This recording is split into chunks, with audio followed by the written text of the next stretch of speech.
Assalamualaikum warahmatullahi wabarakatuh. Selamat siang. Kembali lagi sini saya Gali Aldi Pratama akan membawakan presentasi komunikasi data dengan materi OSI layer. Langsung ke materinya saja. Pertama-tama kita masuk ke arsitektur komunikasi data sendiri, yaitu ada protokol komunikasi komputer, yaitu aturan-aturan dan perjanjian yang mengatur pertukaran informasi antar komputer melalui suatu medium jaringan. Nah, protokol ini mendefinisikan seperti sintak, yaitu susunan, format, dan pola bit serta byte. Lalu ada semantik, yaitu kendali sistem dan konteks informasi atau pengertian pola bit dan byte. Lalu ada protokol didefinisikan oleh suatu arsitektur protokol seperti Open System Interconnection Reference Model atau OSI, dan layer protokol, lalu 7 layer. Lalu OSI memungkinkan interkoneksi komputer multi vendors. Lalu ke OSI sendiri. OSI yaitu kepanjangannya itu Open System Interconnection. OSI sendiri merupakan kerangka kerja komunikasi antar komputer, tetapi bukan metode berkomunikasi. Komunikasinya ini dapat dilangsungkan menggunakan protokol komunikasi.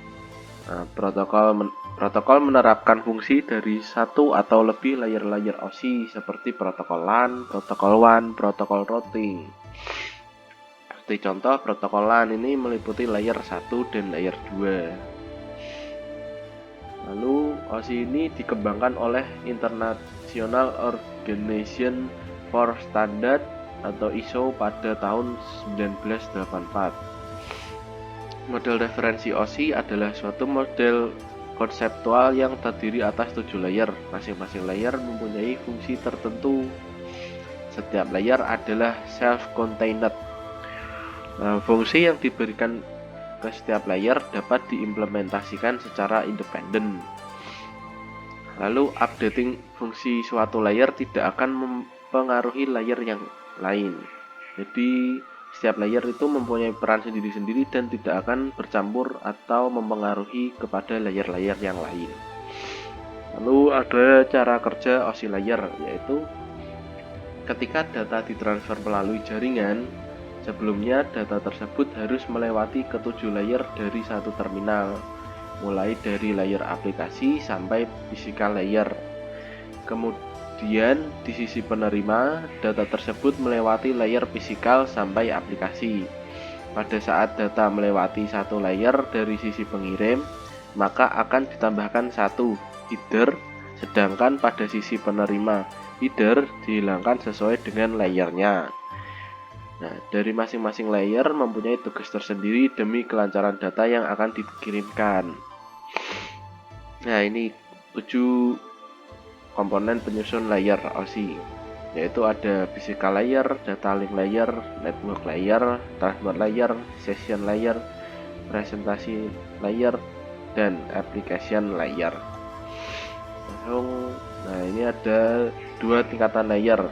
Dari ketujuh layer tadi ini dibagi menjadi 2 tingkatan, yaitu lower layer dan upper layer. Lower layer sendiri itu fokus pada aplikasi pengguna dan bagaimana file direpresentasikan di komputer yang meliputi physical layer, data link layer, network layer, dan transport layer. Nah, kalau upper layer itu intisari komunikasi data melalui jaringan aktual yang meliputi session layer, presentation layer, dan application layer. Fungsi dari tiap-tiap layer yang berhubungan dengan aliran komunikasi data, termasuk jenis-jenis protokol jaringan dan metode transmisi. Nah, masuk ke layer yang pertama, yaitu physical layer. Physical layer ini itu layer yang langsung berinteraksi dengan medium transmisi, bukan medium transmisinya. Nah, Maksudnya ini bukan medium transmisinya, tapi yang langsung berinteraksi. Lalu mendefinisikan spesifikasi elektrik, mekanik, prosedur, dan fungsional untuk mengaktifkan, mempertahankan, menonaktifkan link fisik antara sistem yang berkomunikasi seperti level tegangan, timing perubahan level tegangan, data rate, jarak maksimum transmisi, dan konektor fisik. Contohnya ini seperti EIA RS232C, EIA RS449, CCITT X21-X21 BIS, dan perangkat jaringannya itu ada seperti repeater, multiplexer, hub, TDR, osiloskop, dan amplifier. Ke layer yang kedua yaitu data link layer. Data link layer ini berfungsi untuk menentukan bagaimana bit-bit data dikelompokkan menjadi format yang disebut sebagai frame.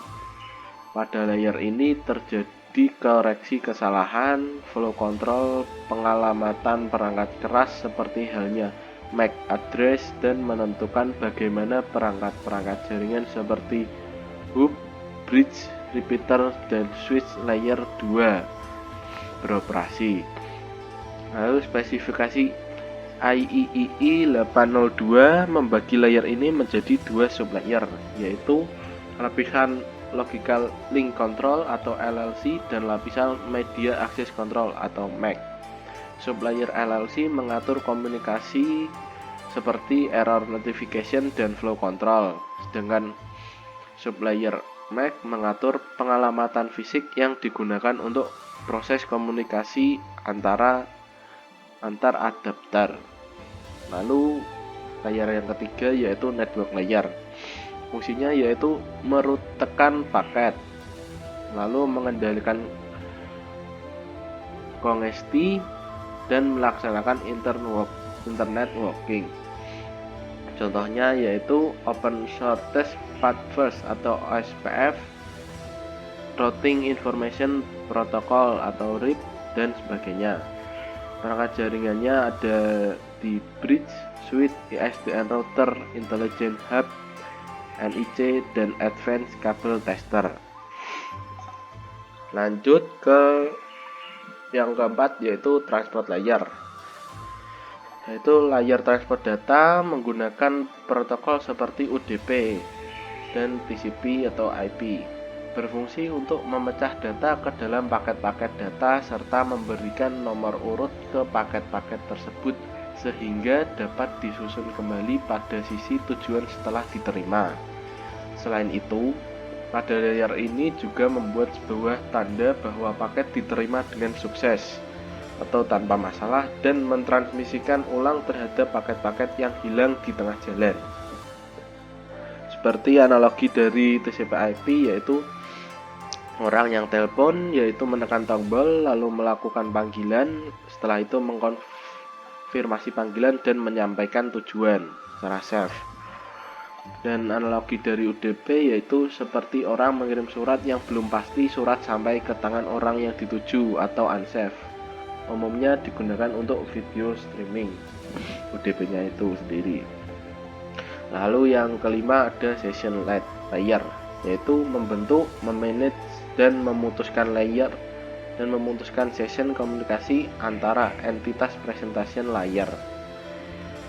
Lalu session komunikasi terdiri atas permintaan layanan atau service request dan tanggapan layanan atau service response yang terjadi antara aplikasi yang berlokasi pada device jaringan yang berbeda. Contohnya yaitu CCITT X225. Yang keenam yaitu ada presentation layer. Berfungsi untuk mentranslasikan data yang hendak ditransmisikan oleh aplikasi ke dalam format yang dapat ditransmisikan melalui jaringan.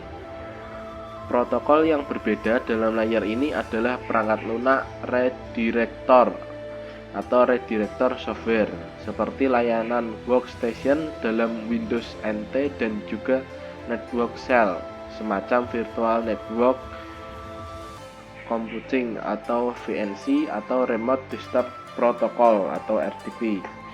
Contohnya yaitu format representasi data seperti EBDIC dan ASCII.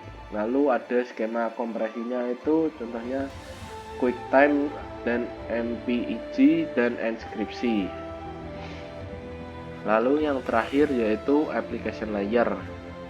Application layer ini layer OSI yang paling dekat dengan end user, lalu berinteraksi dengan aplikasi perangkat lunak yang menerapkan suatu komponen untuk berkomunikasi. Lalu fungsinya dari application layer ini adalah menentukan partner komunikasi, menentukan ketersediaan resource, dan sinkronisasi komunikasi. Contohnya yaitu Telnet, FTP, SMTP, atau TCP/IP Suite, dan OSI Common Managed Information Protocol atau CMIP. Kurang lebihnya presentasi materi OSI layer pada kali ini cukup sekian. Apabila terdapat kesalahan mohon maaf, karena di sini saya masih sama-sama belajar. Terima kasih telah menyimak presentasi ini. Semoga dapat bermanfaat untuk kita semua. Assalamualaikum warahmatullahi wabarakatuh. Shalom.